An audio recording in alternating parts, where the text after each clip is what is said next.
नमस्कार दोस्तों, मैं आपका दोस्त मोहन कुमार आज़ाद आपके फेवरेट चैनल पर आपका स्वागत करता हूं। थंबनेल देखकर आपको मालूम तो हो गया होगा कि आज हम किसके बारे में बात करने वाले हैं। चलो ज़्यादा समय ना लेते हुए सीधा वीडियो पर चलते हैं। हार्वर्ड यूनिवर्सिटी के प्रोफेसर और साइंटिस्ट एल्वी लॉयम ने हाल ही में दुनिया भर के वैज्ञानिकों से पूछा है कि आखिरकार दुनिया कब तक जीवित रहेगी, इंसानों की कौम कब तक जीवित रहेगी, धरती के समाप्त होने या इंसानों के ख़त्म होने की तारीख क्या होगी, क्योंकि उन्हें लगता है कि साइंटिस्ट सही दिशा में काम नहीं कर रहे हैं। एल्वी लॉयम ने वैज्ञानिकों से अपील की है कि वो जलवायु परिवर्तन को रोकने के लिए काम करें, वैक्सीन बनाएं, सतत ऊर्जा के विकल्प खोजें, सबको खाना मिले इसका तरीका निकालें, अंतरिक्ष में बड़े बेस स्टेशन बनाने की तैयारी कर लें, साथ ही एलियंस से संपर्क बनाने की कोशिश करें, क्योंकि जिस दिन हम तकनीकी रूप से पूरी तरह मैच्योर हो जाएंगे उस दिन से इंसानों की पूरी पीढ़ी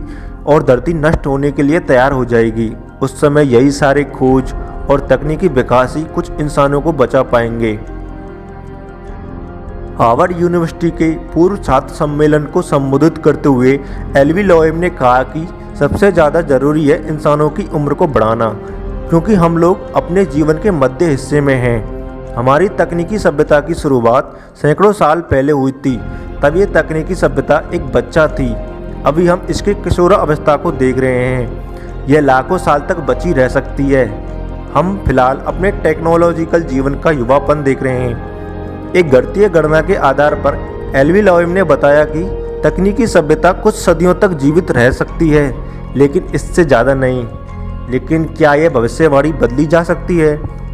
एल्वी लॉयम ने कहा कि जिस तरह से धरती की हालत इंसानों की वजह से खराब हो रही है, उससे लगता है कि इंसान ज़्यादा दिन धरती पर नहीं रह पाएंगे। कुछ सदियों में धरती की हालत इतनी खराब हो जाएगी कि लोगों को अंतरिक्ष में जाकर रहना पड़ेगा। सबसे बड़ा खतरा तकनीकी आपदा का है। यह तकनीकी आपदा जलवायु परिवर्तन से जुड़ी है। इसके अलावा दो बड़े खतरे हैं। पहला, इंसानों द्वारा विकसित महामारी, और दूसरा, देशों के बीच आपसी युद्ध। इन सब को लेकर सकारात्मक रूप से काम नहीं किया गया तो इंसानों को धरती खुद नष्ट कर देगी या फिर अपने आप को समाप्त कर लेगी। ये भी हो सकता है कि इंसानी गतिविधियों की वजह से धरती पर इतना अत्याचार हो कि वह खुद ही नष्ट होने लगे। एल्वी लॉयम ने कहा कि इंसान उन खतरों से खुद को नहीं बचा पाते जिससे वो पहले कभी न टकराए हों, जैसे जलवायु परिवर्तन।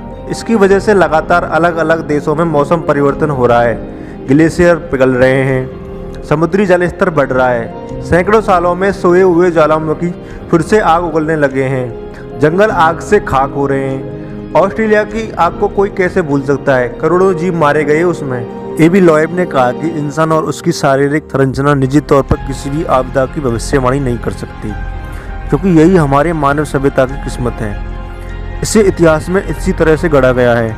इंसान की सभ्यता कब तक रहेगी, यह भविष्य में होने वाले तकनीकी विकास पर निर्भर करता है। वैसे भी इंसान खुद ही अपना शिकार कर डालेंगे, क्योंकि सूरज से पहले भी कई ग्रह बने हैं। हो सकता है कि कई ग्रह ऐसे हो जहां जीव रहते हों, उनके पास भी तकनीकी सभ्यता हो।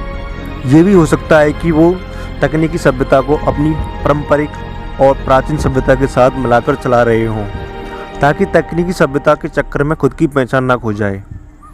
जब रेडियो एक्टिव एटम धीरे धीरे ख़त्म हो सकता है तो अन्य जीवन देने वाले एटम क्यों ख़त्म नहीं हो सकते?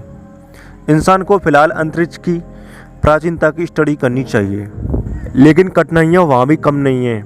एल्वी लॉयम ने कहा कि मान लीजिए इंसान धरती को छोड़कर मंगल ग्रह पर जाने की बात करता है। हो सकता है अगले 6-7 दशकों में पहुँचकर वहाँ अपना घर बना ले, लेकिन कितने लोग मंगल ग्रह पर जाएंगे? क्या इतना पैसा वो खर्च कर पाएंगे? अगर कर भी लिया तो मंगल तक जाने के दौरान कॉस्मिक किरणें, ऊर्जावान सौर कणों, अल्ट्रावायलेट किरणों, सांस लेने लायक वायुमंडल की कमी व कम गुरुत्वाकर्षण इंसानों को ज़्यादा दिन नहीं जीने देगा।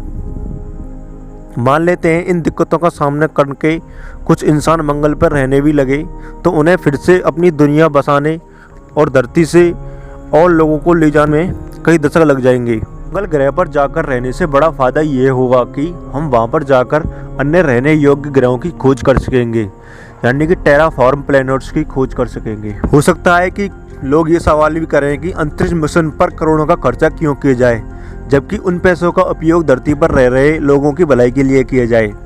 एवी लोएब ने इस प्रश्न का जवाब देते हुए कहा कि अपने छोटे से कैंपस में रहकर खत्म होने से बेहतर है कि आप दुनिया के अलग अलग रहवासी इलाकों की खोज करें। धरती पर भी और अंतरिक्ष में भी ऐसे सवाल हर तकनीकी विकास से पहले किए जाते हैं। सड़कों से घोड़ों की संख्या कम हुई जब कारें बनी। सेलफोन आया तो उससे पहले सवाल उठाया गया कि इतना बड़ा ग्रिड नेटवर्क कैसे बनेगा, लेकिन ये सब कुछ हुआ।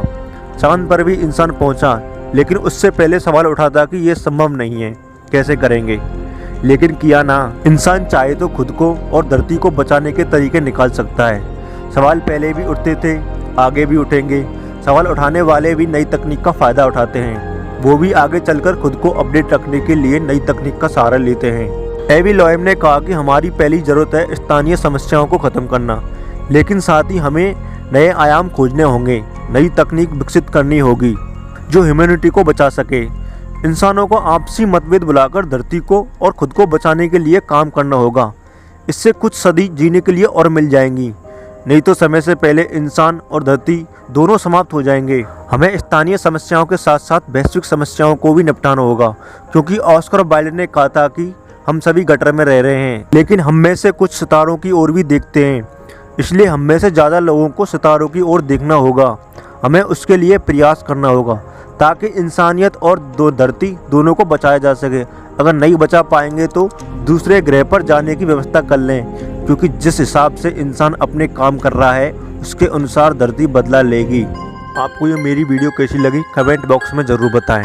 आपके भाई का चैनल नया है, प्लीज़ मेरे हौसले को बनाए रखने के लिए चैनल को सब्सक्राइब ज़रूर करें। धन्यवाद।